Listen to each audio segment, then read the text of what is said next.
His fingernails were cracked and bloodied from clawing at the stone, but still no answer came from above. That was how it began for John the Baptist, prophet of the wilderness, baptizer of the Son of God, now rotting in Herod's dungeon, forgotten by the crowds that once surged to hear his voice thunder like Sinai itself. The cell was a hole in the earth, rank with mildew and the stale stench of old blood. It wasn't the darkness that tormented him, it was the silence. No voice from heaven, note of descending, only dripping water and the rustle of rats that grew bolder each night. His beard, once wild and proud, was now tangled and matted with grime. His back, once straight as a desert tree, now hunched from weeks of cold stone and coldered out. John had faced wilderness storms without fear. He'd eaten locusts, rebuked Pharisees, stared down Roman blades.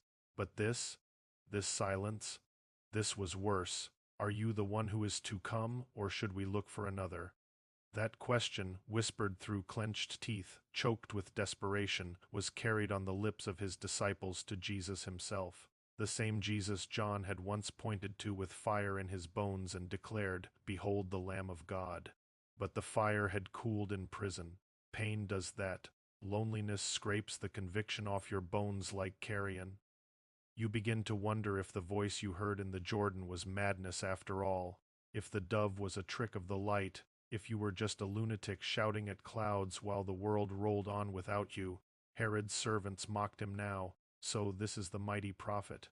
They'd jeer, "Where is your kingdom, wild man? Where are your angels? Your Messiah?" He gave no reply. His tongue had dried into a slab of cracked leather, too heavy to lift against mockery. But inside, where no jailer could see, war raged. He remembered Jesus' face when they met by the river, gentle, severe, eternal. He remembered the weight of it when he placed his hand on the Son of God's head. But now that memory fought against 100 whispered lies, each sharpened by hunger and despair.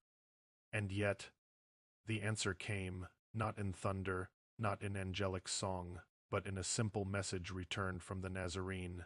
Go and tell John what you see and hear. The blind receive sight, the lame walk, lepers are cleansed, the deaf hear, the dead are raised, and the poor have good news preached to them.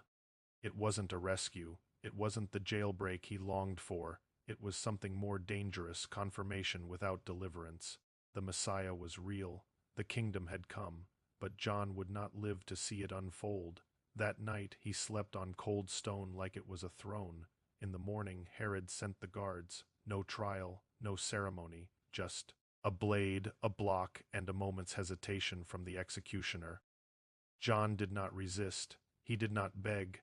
His final thought wasn't of fear but of flame, a flame that burns even in darkness, a voice that cries in the wilderness, even when no one is left to hear, and then silence, but not defeat.